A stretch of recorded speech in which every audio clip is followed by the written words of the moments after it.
Still Monday. It is still Monday. It is afternoon. It's actually kind of nice. It's got a little clouds, a little sun. Yeah. Here Not too hot. Yeah, here in St. Louis, Missouri. Time for a nap. Nap? No, we're just getting cranking. It's perfect nap weather. Well, it is perfect nap weather. Yeah. I can do that. Naps? No, we're not doing naps. You know what we're going to do? We're going to talk winter with Swinter. That's what we're going to That's do. what we're doing. Who were we? We're Swinter Group. That's right. Right here, headquartered in St. Louis, Missouri. Thanks, everybody, for listening. My name's Ken Bogeman. Got Zach Frame and Brent Reeder sitting here. It's a good thing you fellas are sitting there, and I know your names, because I didn't write that down. You didn't write that down. Sure didn't. It's one of the few things you don't have to write down. I know, right? It's a miracle. It's a miracle. Here he is. Episode 6. Episode 6. Episode 6. If you're still listening, thank you still. Thank you still. Thank you still. We would still like to hear from you at podcast@swintergroup.com.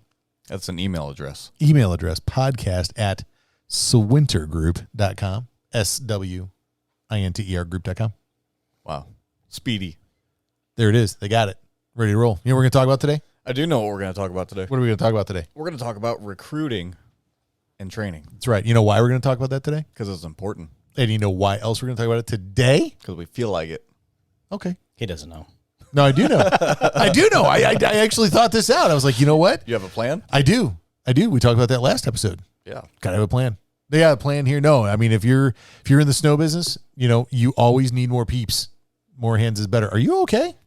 Like you are really fighting that cord. Straighten out the cord. You don't have your Audio Technicas today. I don't. I have the wrong headphones. It's because I changed the recording date. It's okay. It's my fault. I should adapt and overcome. There you go. Poof. Well done. Man, this is starting out like people are like, okay, we can talk about something or what? So what you're saying is the listeners don't want to wait. Maybe. That's a perfect segue into our first section. Is it? Yeah. It is. You know why? Why? Because they shouldn't wait. They should not wait. No. Let's get started. Yep. Recruiting.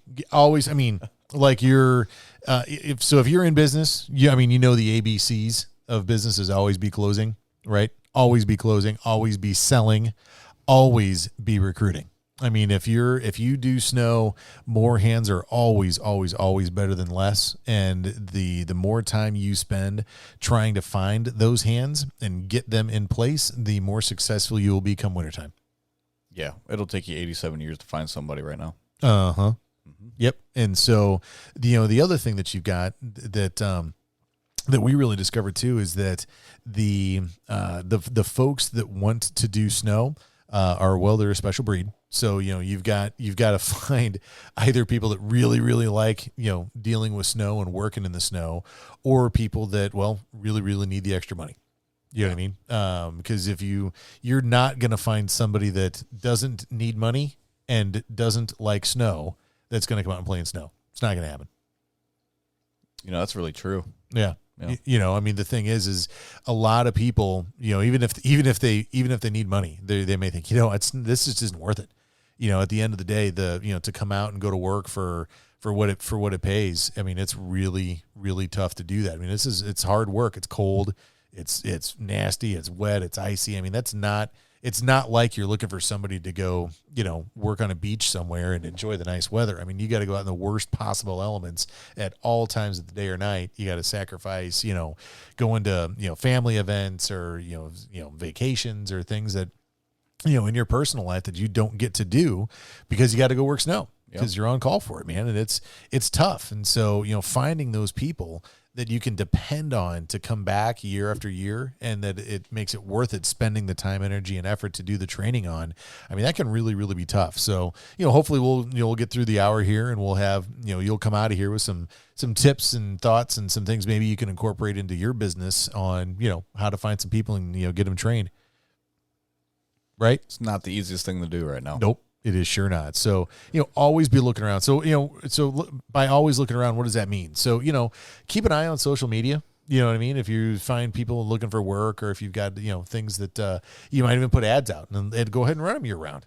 I mean, yeah, might as well. If you can find people that are doing that, be advertising for it, all year round and be looking for them. There's Indeed and ZipRecruiter and things like that are, actual job posting sites. But one of the hardest things with that is if you're posting on like a help wanted ad, right? Are you okay? What? You're over there just Microphone's just making noises. I don't know what's going on. what? Well, you know, this is the 6th episode. I'm a professional. Keep Shit, going. It's shit is fine. under control, right? That's fine. Yeah, it's fine. It's fine. No problem. So yeah, so you know what I was going to say with that was the problem with putting up like a help wanted ad is the people that are looking at help wanted ads are looking for a job.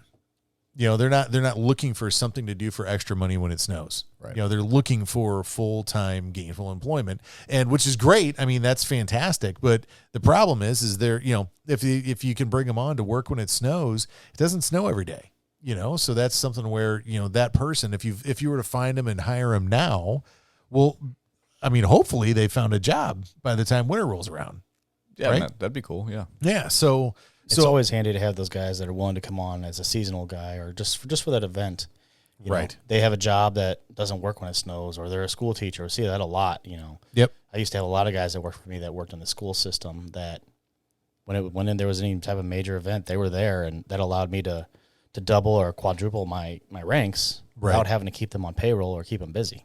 Well, and one of the things that we found that was tough with teachers though was that I mean they'll still work in a light event. So if it's just a de-icing event, they're great for the big events, but the smaller ones it's hard to count on them. So so we've had to really get creative and try to figure out where we're going to find these people. So some things that we found that have worked for us is looking for other companies to partner with, right? So so let's say you're doing landscaping, right? And you've got a buddy that also does landscaping, and he's got a helper that works with him, and your buddy wants absolutely nothing to do with snow, but his helper might be interested in that. That might be something where, okay, well now, you could talk to your friends and talk to other people that are in the industry and say, hey, I'm getting into snow. I need more people for snow. Do you have staff that you would be able to give my name to and say that they could come work with me? I think that's that works out as a pretty solid way of doing it. Maybe even set them up as a subcontractor. So there's ways there where look to those already in your circle, people you already know, people you already trust. That's a great place to start. And then if that doesn't pan out, doesn't give you as many people as you need, you can start looking at non-competing companies. So if you're in the landscaping business, and maybe you've got somebody that there's a ready mix plant, or there's something like that's around where or an excavation company or something like that, where there's somebody that when it's snowing they're not going to be working, and that employer doesn't necessarily want to hand out names of their employees to somebody that might steal them, right? So if you can figure out how to befriend them and explain, look, I don't want your employees full time. I only want your employees when when they can't work anyway. And then, use that as a good segue into that, building that relationship with them. Well, now there's a scenario where, let's say you're the snow company and you're talking to an excavation contractor. Well, if you get a big winter and his employees sit a whole bunch, and now they find themselves looking for work because they can't work at that excavation company. Well, if you've managed to keep that employee busy and keep food on the table and the rent paid for X amount of time in the winter, well, now they may not be as likely to be out looking for a job. And so that employer, that excavation contractor, may be able to have a higher retention rate on their employees. There's not to cycle them through in the winter, right? Yeah, it makes sense for them, makes sense for us. Yeah.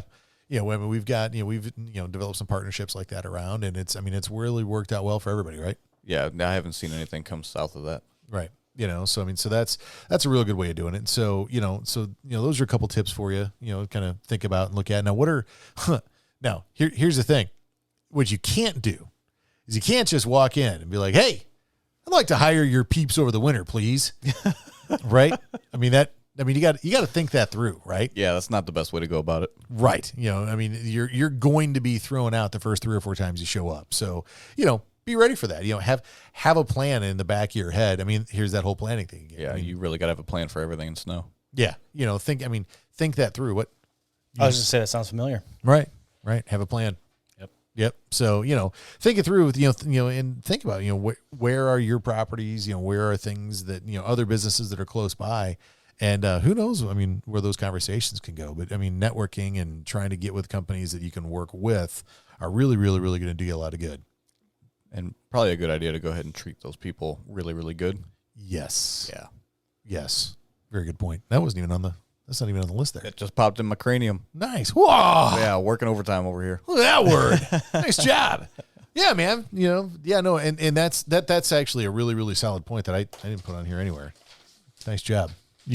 You have to treat people well. Yeah. You really, really do. I mean, that's something where you have to create an environment where they want to come to work.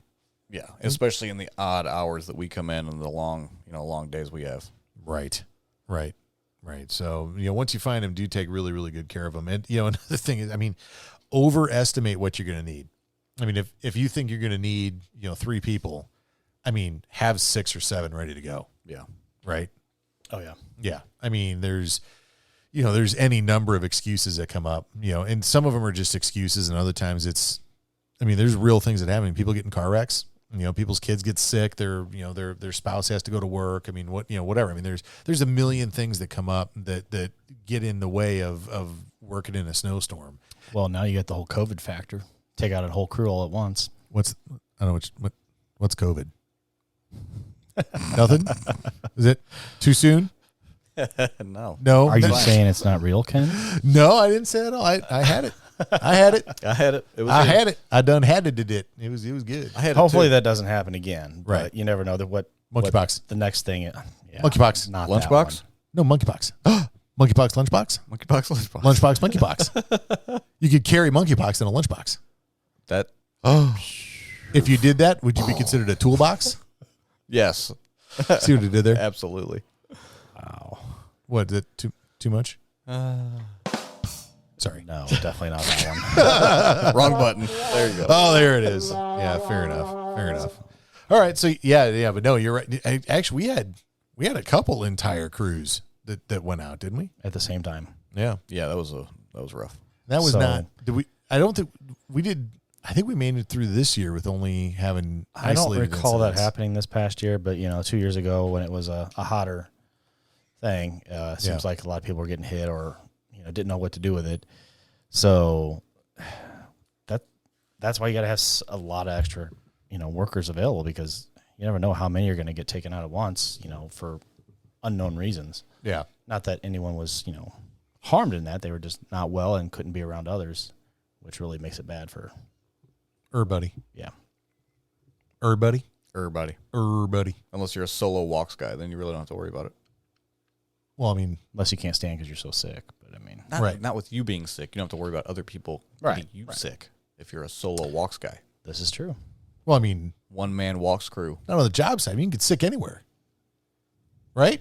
I'm in my mind it's 2 a.m. snowing, ain't nobody out there. Yeah, you're probably fair. It's just me. Probably fair. Just me with my headphones in, listening to Talking Wind North Winter. Wait. Oh yeah, is that what you'd be listening to? I mean, that's what I would be listening to. So okay, so let's get to know Zach a little bit.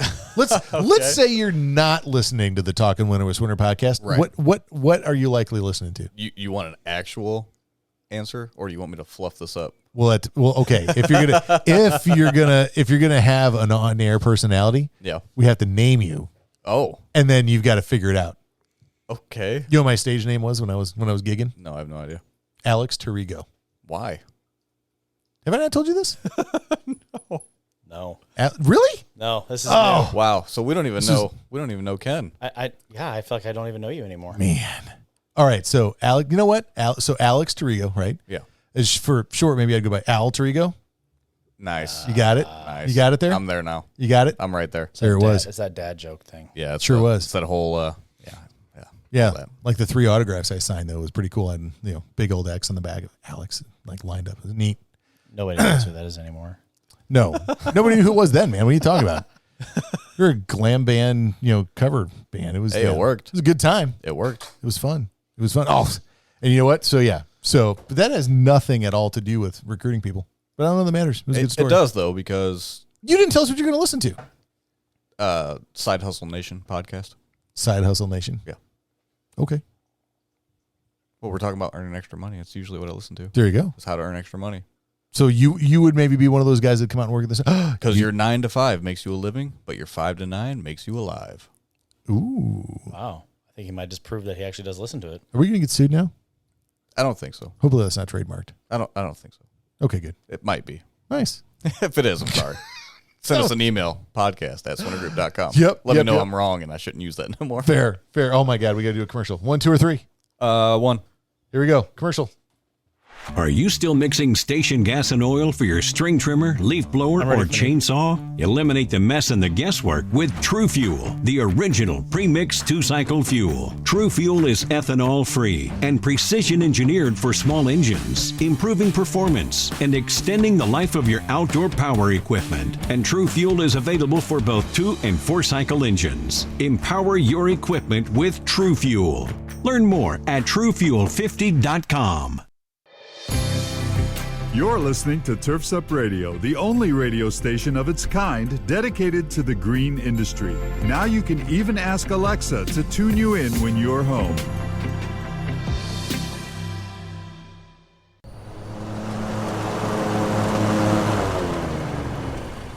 Isn't it nice when the weather cooperates and crews complete jobs on time and on budget? But weather can cause delays, and with paper route sheets, jobs get lost in the shuffle. That's why you need Aspire Crew Control scheduling software, an easy-to-use, flexible, and affordable solution that allows you to shift schedules with a single click. Try Aspire Crew Control for free at aspirecrewcontrol.com.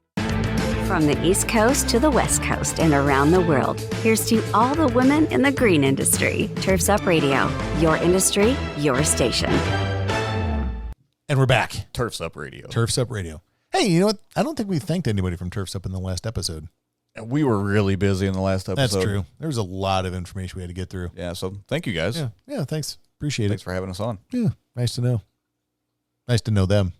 Nice that they trust us. Nice for them to know us. It's a win-win. It is. It's the circle of wins. It's a circle.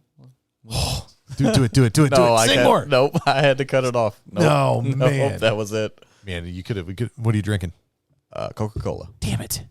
Well, I'm out of water. It's because we're out of water. It's my fault. Again, I switched days. I had to switch days. You switch days where a day ahead of time I have the wrong headphones. I don't have water. Man. You know what, though? What? If we can still squeeze some in on Wednesday, Yeah. we'll be able to drink a lot of water. If we squeeze some in on Wednesday, we'll be a month ahead in recording. Yes. Which would be great. That'd be pretty cool. That'd be good. Having a plan. Oh, having a plan. There it is. Yeah. Right, Brent? Always works. Yeah. Yeah. Even when it doesn't. It works when it don't. Yeah, it works till it don't. It works. Nice. So we've found our employees. So now we're gonna move ahead with this week. What?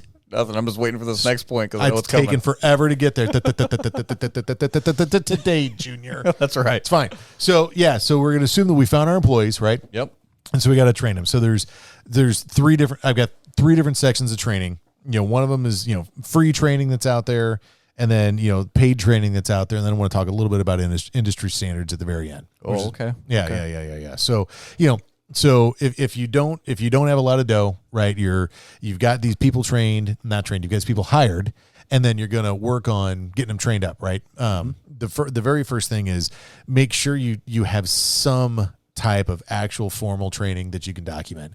So in all of the slip and fall litigation that we get into, that is a huge issue that comes up, is making sure that you not only have training, but you document how you're doing the training so that you can prove it to somebody later. So when some attorney somewhere says, hey, you didn't properly train these people, you need to be able to come back and say, yes, I did, and here's how I did it, right? Yep.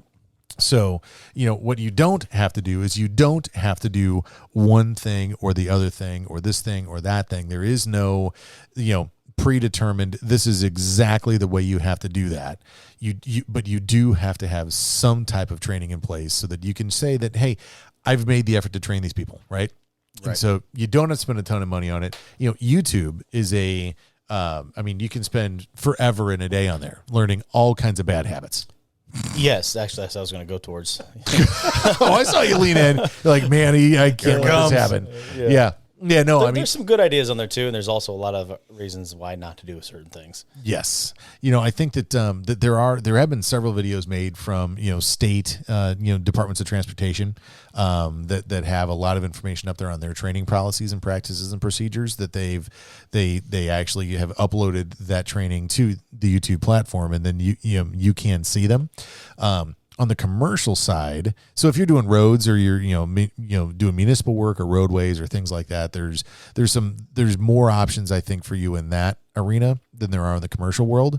But there are still some pretty good tips and tricks on the commercial side that you could find there.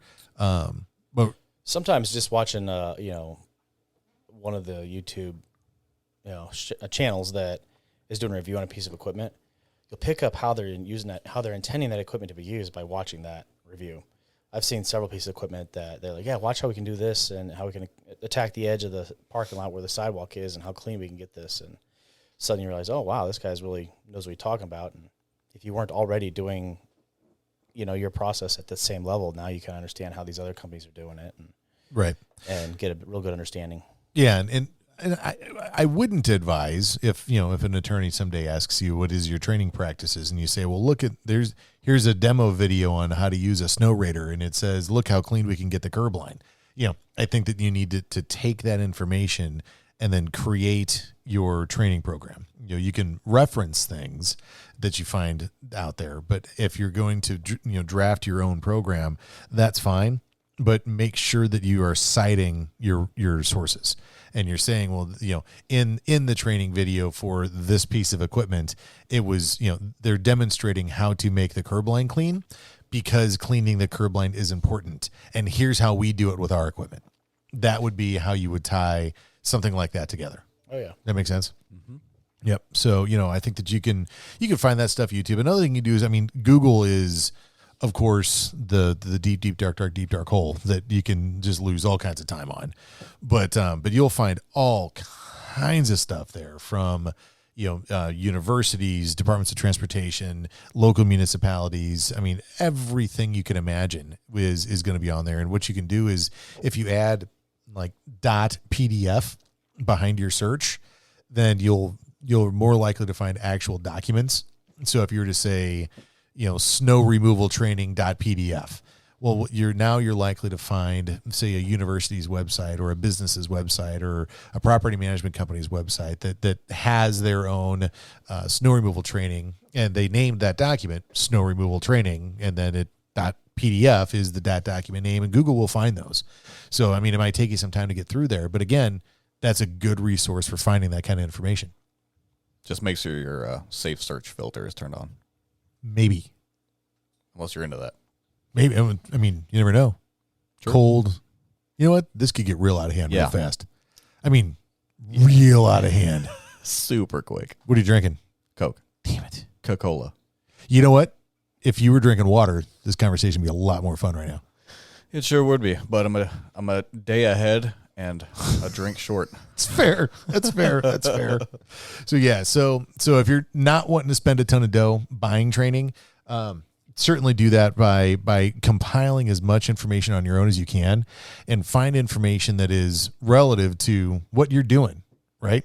So it doesn't do you a lot of good to write a training program for clearing snow from interstate highways if your main accounts are going to be banks and Burger Kings. Right. Or even residential driveways. Correct. So find, if you're doing residential driveways, you can search for, homeowners associations where they have, they got 50 driveways in one complex, and, look for what they're doing, how that works. And then, compile that information into something that is easily trainable, that you can go through with your staff and also be able to show somebody later, look, here's what we're doing. Right. Oh, I know. Brent, did you have any type of written training that you did with your guys? I actually followed a lot of the SIMA training material they had out there. They had a lot of videos and a lot of guidance on that. Okay, yeah. So, and we're going to get to that here in the next section. And then I know I did it when I was first getting started. I did a bunch of just our own little just Word documents. Just outlining expectations. So what's the SIMA stuff was really, really expensive. So I couldn't do that. So I just wound up sticking with, documents that were, tailored to what we were doing, and they were, small commercial, real small commercial properties, but we had to do sidewalks. We had to do parking lots. So it was, where to pile snow, where not to pile snow, things like that, that we could write down, and I could hand it to the guys and say, here's what we need to do. Here's our game plan. And then had, just some kind of training in place it was the best that we could do at the time, and it worked. It was fine, but I can't tell you how many slip and fall cases that we get retained as an expert to provide an opinion for the court on. And here's, in the deposition, the owner of the company's asked, what kind of training do you do? And it's really common to hear the response that is, oh no, we don't do any training. I mean, we've all been doing this for 30 years, or we've been doing this for 20 years, or no, there's nothing formal out there. And then, man, I tell you what, the second you say there's no training, well, now the next question is, well, how do you know you're doing it right? How do you know you're meeting industry standard? What bar are you holding your staff to? I mean, it's quite a big deal. So you can't use your experience as a way out of providing training. No, and the reason for that is, so here's a good analogy for you, Zach. So a mechanic comes in and says that I've been a mechanic for 30 years. Yep. Right? And you go, okay, well, where'd you go to school? Nah, I just figured it out on my own. Does that leave you warm and fuzzy? Oh, that can open a whole can of worms. Right. No, typically not. Right.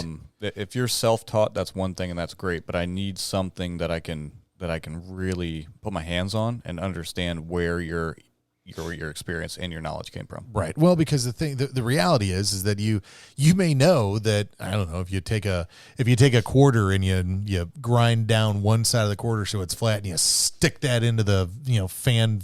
The little fan folds of a radiator somewhere in just the right spot, you'll get another 30 horsepower. I don't know, making crap up, but something that somebody figured out, somewhere along the way, and they know it works, but you can't do that at a dealer. Right. You know what I mean? And so, when you're sitting in a courtroom, or you're sitting in a deposition and you're defending yourself because somebody's accused you of causing, God knows how many, hundreds of thousands or millions of dollars worth of lost wages and medical bills and damages. And you need to prove that you've done this, and you need to prove that you're doing it right. That is where you can't just say, well, I've been doing this for a long time. I know what I'm doing, because you very well may, but unless you can prove to the people that don't understand the business that you really know what you're doing, you're in trouble. Yeah. Yeah. I think the one source you want to stay away from actual documentation of training is Facebook. Yeah. That's fair. The groups I've seen on there are not helpful. They're usually pretty berating, and they're not really willing to help the community, where there are some other websites that are a much better go-to source for actual good info. Yeah. Yep. Yeah. And that's something where, you have, there's so much sarcasm too, that's out there, where it's like, oh no, you always want to push snow uphill so it doesn't block the drains. Okay. Well, that's probably not real good. You don't want to do that. I mean, don't block the drains is good. Right. But uphill's bad. Right. Unless you can avoid it. Right. So I know why you don't pile snow up the hill. Why is that? Because when it melts, it runs down, and then it creates a liquid on the surface, and it could refreeze. Yes, it can. So proud of you. Man, I don't just spin wrenches, baby. I know what I'm doing. we need to get you in a plow truck. What do you think of that? I've only been saying that for years, but it's fine. I know. But now you mean it, right? Maybe we'll see. I don't know. Beautiful. Maybe. All right, next commercial, and then we're gonna roll. We're gonna keep moving. We're gonna roll. We're gonna go on to the next. We're topic? gonna go on to the next topic. So that's where we're gonna get into the paid training. Oh, money, baby. Oh wait, literally, we're spending or getting? I think we're spending on this one. Is it an investment? Spending. Well, yeah, but it's a good investment. Oh, okay. Well, then you're good. I mean, I think. As long as it's an investment, we're There good. you go. All right. Number 2. Dose. Creating art from darkness. For over 20 years, Cast Lighting has designed and manufactured the world's most durable, energy-efficient, and technically advanced landscape lighting products available at astonishingly affordable prices. Cast offers an all-encompassing line of products with everything you need to get the job done. Cast Landscape, their most durable product, is best-in-class, low-voltage landscape lighting made of solid bronze with integrated and drop-in LED technology. These fixtures are built to endure the most demanding environments. Source Lighting, a new division by Cast, is is your source for professional grand landscape lighting made of durable brass, offering both integrated and drop-in LED technology, and backed by Cast, the world's most durable outdoor lighting. Cast Lighting gives you innovative, state-of-the-art, old-world craftsmanship with tomorrow's technology. Visit their website at cast-lighting.com today. That's cast-lighting.com. From the East Coast to the West Coast and around the world, no one rocks like Turfs Up Radio. Turfs Up Radio, your industry, your station. Hard-working hands reach for Gemplers for pro-grade landscape tools and gear. Much like our customers, Gemplers is family-owned and independent, which makes it easy to shop online and get your orders shipped quickly from our warehouse straight to your front door. Rather speak to a human? No worries. Gemplers always answers your call. Shop Gemplers for supplies from tools to tree care, safety to sprayers, watering to workwear, and even add your logo for free to show your customers that you're serious. Right now, buy any 2 pairs of work gloves and get a 3rd pair free. Mix and match, no limit, stock up for spring. Shop Gemplers.com. That's GEMPLERS.com. Saturdays, 9 a.m. to 10 a.m. The Weekend Review. The Weekend Review. The Weekend Review. Join King Darren and all of your favorite Turfs Up Radio hosts, including Heculus, Eric, the Turf Teacher Jones, Brian. My name is not Brian. Ryan Lee, Wayne the Prophet Bowles, one opportunity, his son Daniel, Brooke Ford, the Green Veteran, Giddy up, and many more. Join us live as we unpack the week and share what you may have missed live on Turfs Up Radio. That's the Weekend Review, Saturdays, 9 to 10 a.m. Eastern, right here on Turfs Up Radio, your industry, your station. Yeah! Oh, yeah. Turfs Up Radio. I'm not doing it. Oh, yeah. There's a there we go. Man, they're going to send us new ads probably here pretty soon. This is episode 6 with the same ads. That's okay. I mean, that's fine. They're paying the bills. I like our ad. I mean, we don't make any money. Yeah, we do. Not really. Well, I do. Well, I mean, not from that. This. Yeah. The other thing. Wait, what? We all sign separate contracts. You guys aren't getting paid? Nice. Schwat. Oh, man. Okay, you know what? I'm going to get personal for a second. Oh, God. So we've been trying to bring Schwat into the real world for... It's been here. How long? Schwat has been here for a long time. I don't even know what that is. God. Right now, I'm going to go on a limb and say it's not a thing. It's a thing. It needs to become a thing. And if you know it's what? A thing, it would be heard of. It's going to be a thing in the snow industry. Give it time. Yep. Schwat is going to be a thing. Instead of saying what, because that's boring. Just add a S. You go Schwat. Schwat. Like Swinter. Schwat. Schwat. Podcast at swintergroup.com. That's the one. That's a. You know what? If you'd like to know the origin of Schwat, email us podcast@swintergroup.com. Put Schwat in the subject line. Yes. Yes. How do you spell that? Very carefully. We'll go over that later. You know what? You got it. Podcast@swintergroup.com. We just told you how to do that. He looks befuddled. That is a good word. I'm making all kinds of $5 words today. You're not. Well, it's because you're getting paid. I'm getting paid, and I'm using that money to pay for training. Right back to business. Right back to business. Love it. Yep. So yeah, there's all, I shouldn't say there's all sorts of paid training out there, because there's really not. There's not a whole lot. You know, when it really comes right down to it, there's just a few things out there. So there's a couple industry groups that are out there that if you don't know about them, what? Oh, nothing. Brent's got quite the smirk. He's on Reddit. I can't read it. Oh. He's on Reddit. I found info, but I can't read it. Oh, yeah? Well, here, wait. Does that make it better? No, I don't think so. You can't read it over that? It goes on for like a minute. Nothing? What? I don't know what you're doing. Why are we playing the intro music? Well, this is the intro music that came with the podcaster recorder thingy here. Oh, that's right. It's not cool intro music. Cool intro music's like this. Now it sounds like we're signing off. No, we're not leaving. Oh, you're right. Stop that. No, stop it. No, stop it. There it is. It's done. Problem solved. Oh, it's amateur hour. If anyone ever needs help with their computer, Ken is definitely the person to call. No, he charges by the hour, and he's great. Man, see, the problem is they got to look to the left to talk into the microphone, but I got to look to the right to look at the computer. It's hard. You should put the computer on the microphone side, or put the mic on the computer side. But then I couldn't look at you guys. I could set the computer over here. You could set it is a laptop after all. Genius. That's why he makes the money. So he can pay for training. That's right. Man, that took a long way to get back around there. You know who I'm paying for my training? Who? I'm going to start off with the ASCA. Yes, the Accredited Snow Contractors Association. I knew that. They will take your money. Debit, credit, check, probably any. Venmo, Zelle, I don't Cash know. App, Maybe PayPal. You know what they probably can't take is Apple Cash. You know why? Because nobody can take Apple Cash, not even the GD Apple Store. Like seriously, what? Apple, not if you'd gonna like come to find sponsor an episode, Let us know. My brother sent me like $100 and some odd bucks in Apple Cash because he couldn't figure out how to spend it and he just didn't want it on his phone anymore showing up. So he sent it to me and it sat there forever until I needed to go repair something at the Apple Authorized Service Center, who couldn't take my Apple Cash. I don't even know what Apple Cash is. Nobody knows what Apple Cash is. Nicole now knows what Apple Cash is because you know what I did? You I spent sent it. No, I sent it to Nicole. She figured out how to put it in the bank. Is it like Bitcoin, or is it actual money? No, I think it's actual money, but you have to like move it into your bank account or maybe something. that's the trick. It's so complicated to use, you'll never get it back. You know who might take Apple Cash? Who? SIMA. Maybe the Snow and Ice Management Association. I knew that. Man, it's a good thing we got him keeping us on track. Hey, what are you drinking? Coca-Cola. Still, man. All right. Out of water. Yep. So anyway, okay. So now, this is great. So yeah, so in the snow and ice management industry, there are two national organizations out there: the Accredited Snow Contractors Association and the Snow and Ice Management Association.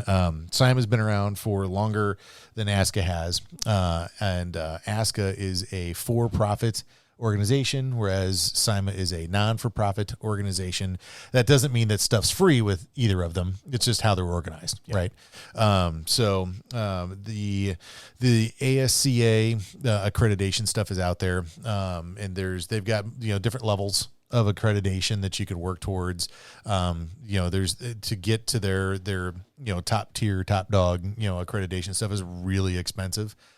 So that's something to look at.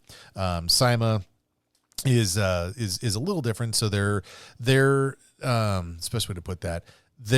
I think that SIMA is a little bit more geared towards the everyday contractor, and I think ASCA is more geared towards the larger contractors. Is kind of how that shapes up. I think that SIMA has their executive summit, every year down in Florida, where everybody flies down, and it's a very top tier type group that goes.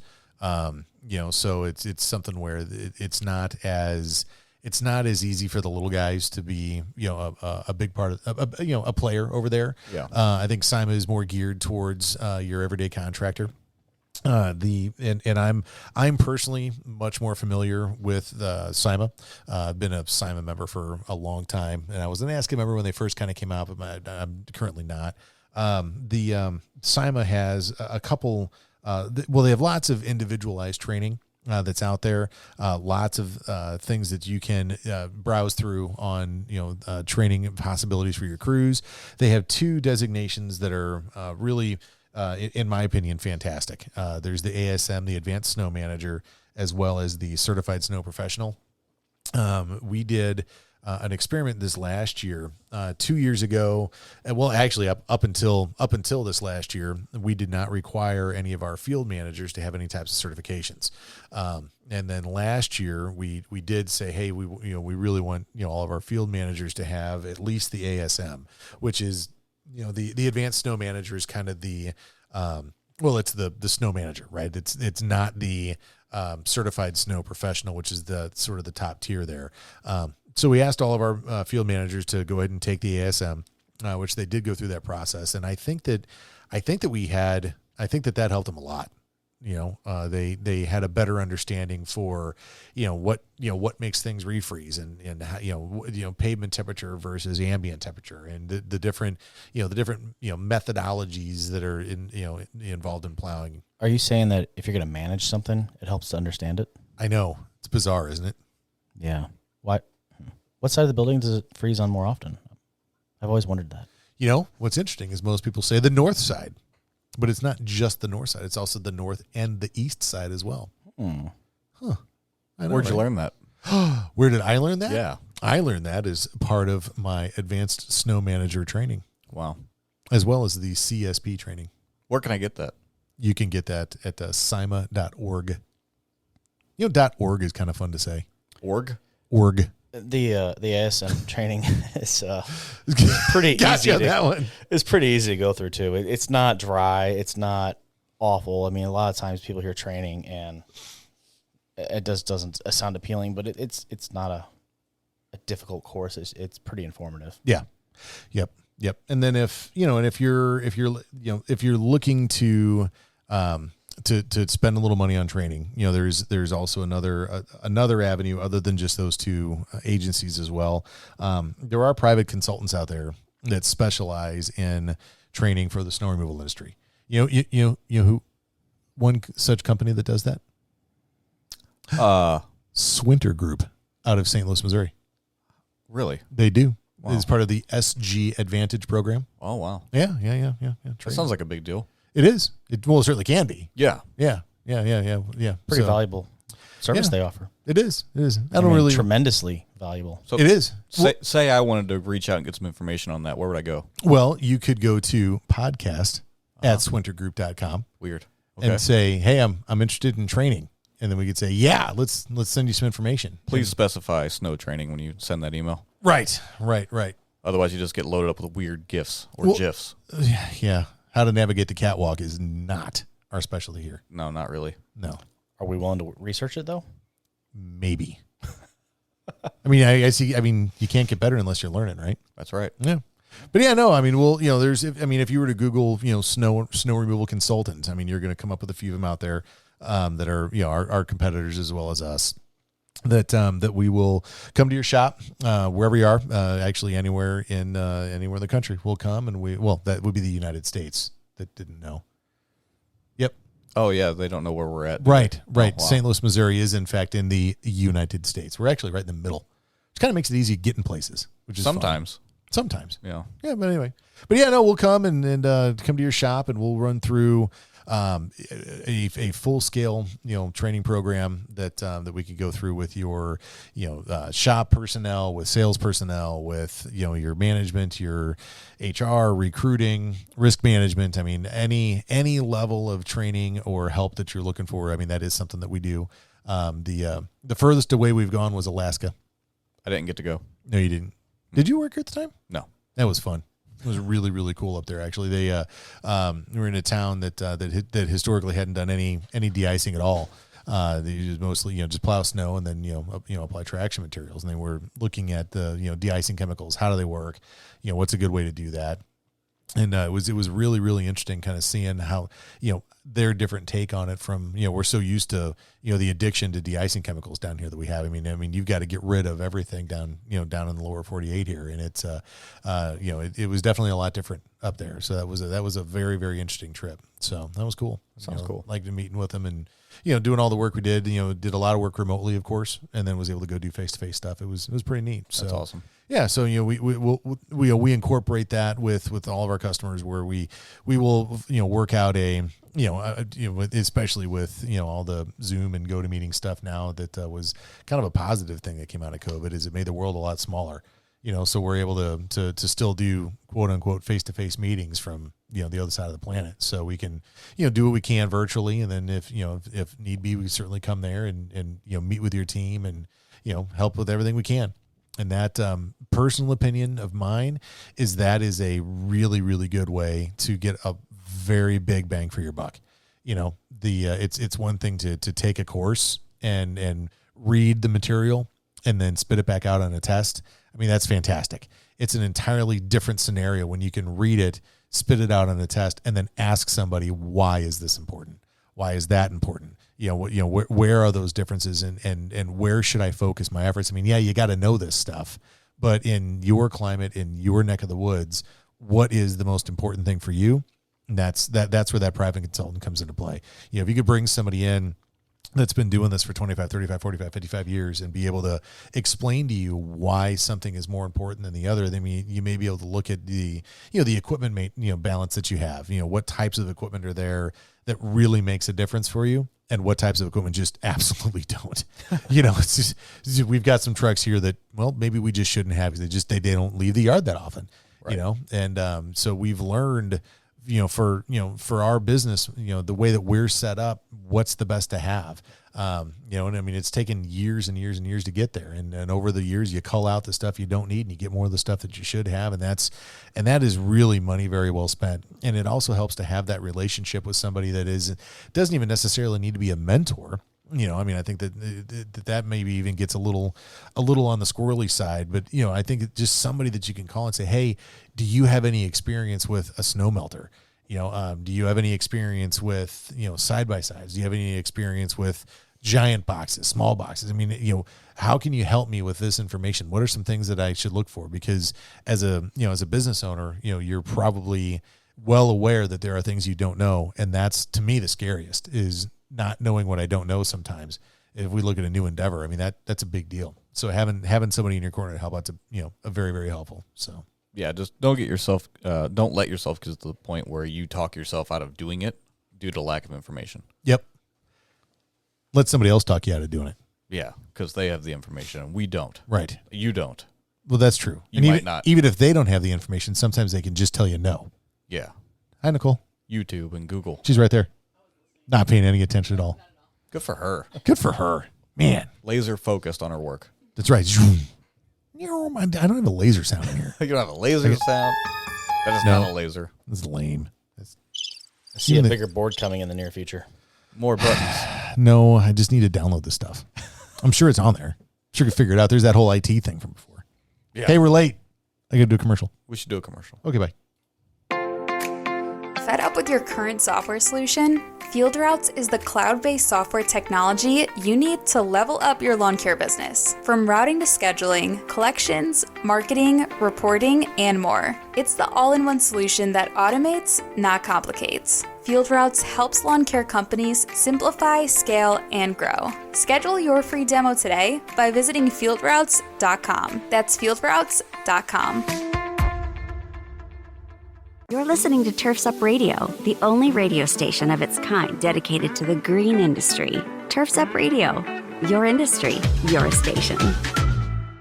Hey everybody, Wayne Voles, the Prophet, your host of Profit Time here on Turfs Up Radio. If you listen to my show, you know I'm all about profit. As an industry, profit is something we fail to meet most of the time. If you're working hard but not seeing the results that you deserve, Profits Unlimited is here to help. We offer processes and systems designed specifically to make your company more successful, more profitable, and certainly more efficient. When you're ready to take your company to the next level, reach out to me at profitsareus.com.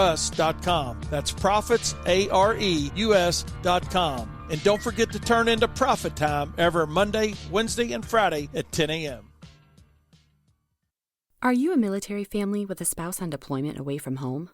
Did you know that nonprofit Project Evergreen has thousands of volunteers across the country ready to help military families with lawn, landscape, and snow removal services?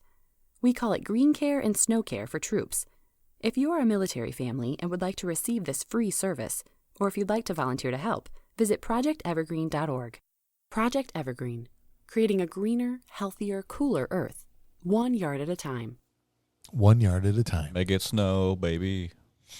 Make it snow to create a prettier yard? I think yards look great when they're covered in snow. That's true. Not the sidewalks. Nope. Just the grass. Just the grass. Well, the trees. A little bit of trees. A little bit of trees. Yeah. You know what's really pretty is the ice. Like when you get ice forming on trees before the limbs fall. That's pretty. You know what's not pretty? When the limbs fall? When you run your blade through somebody's grass. We're going to talk about that again, are we? No, we're going to talk about industry standards and why you shouldn't plow the grass. I thought you were making fun of me for tearing up a bunch of. That was a long time ago. That was a couple episodes ago. That still pales in comparison to some of the pictures I've seen. Oh, that's true. That's true. Yeah, no. So, yeah, okay, industry standards. So, yeah, so the topic on the table here is industry standards. So there's another thing that comes up in litigation all the time is, as an expert, working, for, an attorney in a case, slip and fall case, right? To provide an opinion to the courts, we are asked to, we can't just say, oh, well, this is what I think, right? oh, I think that it's this. This is what we were just talking about earlier about, Right. you have to be able to prove what you're saying. So, so they ask to point to industry standards, right? And this is something where, particularly on the plaintiff side, there are industry standards that have been drafted and have been adopted by national agencies that are out there, and huge organizations have adopted their own standards. Shoot, in some cases, some of the experts that do a lot of plaintiff work have wrote their own standards and then cite the standards that they drafted. So it's something where it's you can have a scenario where there's a standard out there that somebody is going to point to that's going to say, did you do these things? Now, one of the things that becomes an arguing point on those standards is that many of those standards that are out there have a methodology. They don't have a methodology by which the work is done. They're focusing in on results, right? So you should have curb lines cleared, and you should have parking areas cleared, and drive lanes cleared, and but it's important to understand what the objective of the standard is, and to know what's out there. So there's something that if you're interested in that, definitely this is worth slowing down for a second and writing down our email address, podcast@swintergroup.com. Podcast, which you can spell at SWINTER group.com. I'd be happy to get back with you and share some of those standards with you, show you where to find them. And then, you want to read over them and understand what's in them. Because again, if you wind up being sued, they're going to come up, and there's going to be conversations about, well, did you meet the standard of care? Right. And that's where it gets a little hairy, because what is the standard of care? Right. So, Brent, I'm going to put you on the spot and say, okay, so can you tell me, you've been doing this, how long? Since about pushing 2002. Yeah. Okay. I was thinking it was be pushing 20 years. Yeah. That, can you tell me what the industry standard of care is for clearing a parking lot? Snow's clear. Right. So, and that's the thing is, so is it, so what's a plowing trigger? Does the industry standards say you start at what depth?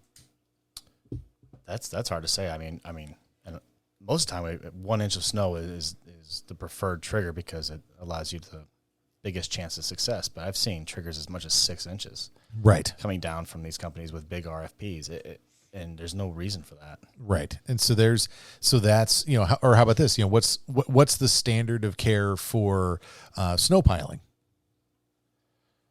Where do you pile snow? Around light poles, right? No. Every time. Please don't.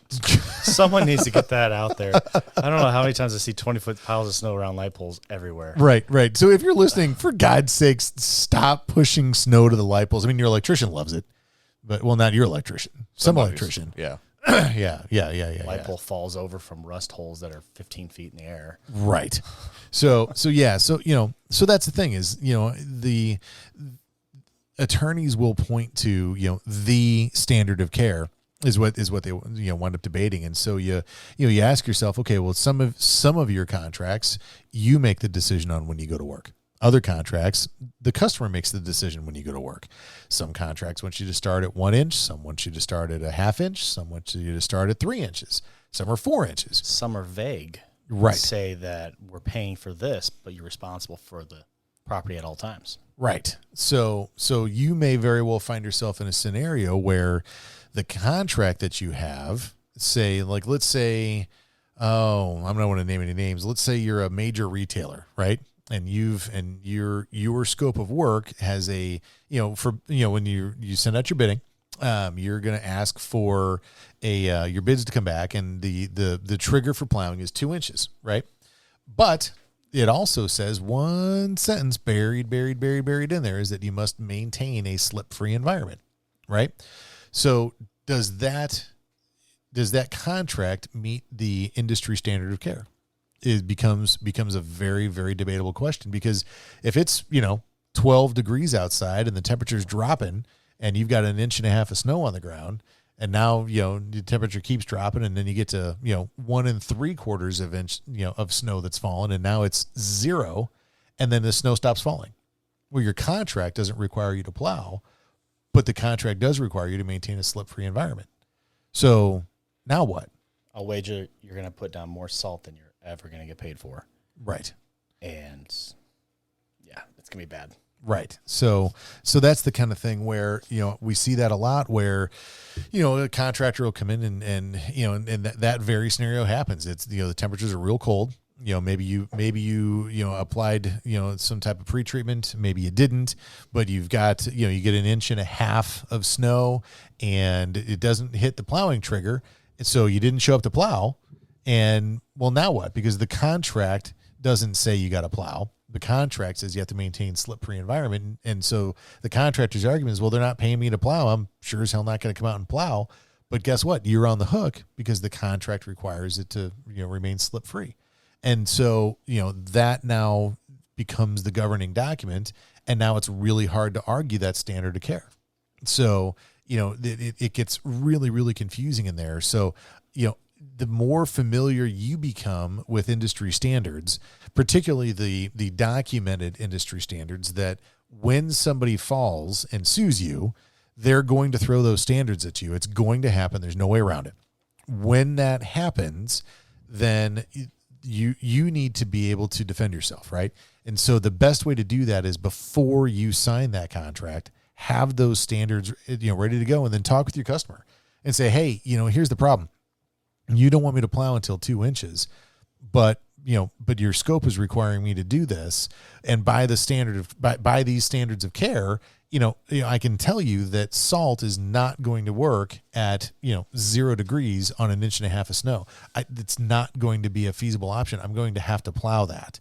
So, understanding that and understanding what is reasonable in the industry and what isn't, you'll be able to identify contract scopes that are outside of the realm of reasonability, and then be able to educate your customer on that. It felt like I rambled a lot. That makes sense? No, you brought it around real good. It makes sense. Unfortunately, if you're talking about a big box retail store, that's probably not, they didn't write their own scope of work. Yeah. So it's probably a take it or leave it type of contract.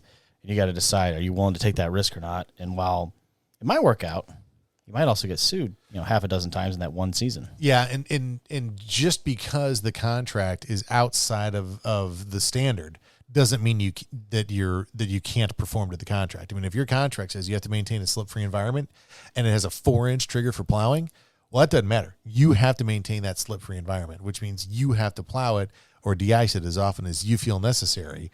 And so that's the trick, and that's something that it's buried in a lot of the larger companies tend to bury that kind of stuff in their scopes for liability purposes, so that they leave contractors holding the bag. But even on smaller local ones, there was a jewelry store. I think it was a jewelry store. I think it was a jewelry store that called us for a bid. This is just last year, and I wound up talking to the facility manager for the store, and he was saying that usually they'll start they plow at about 3 inches or so, and I was talking to him and said, hey man, well what happens if you get less than 3? He says, it's pretty usually it's warm the next few days around here. We just don't really mess with it until it gets to about 3 inches. I said, okay, so somebody decides to come to your store and there's 2 inches of snow on the ground, and they slip and fall, who's how are you going to handle that? And he says, oh well, we've never had that happen. And that's a pretty common tune, is people that have just been lucky. They've been in business for a long time. They've been lucky, and they don't understand that. So if you can have that information ready, by that information, I mean those scopes, you can create a situation where you go in and talk to them and say, hey, well, look, I'm not just trying to be a greedy vendor here that's trying to make money. This is really what you should do, and here's why. Right?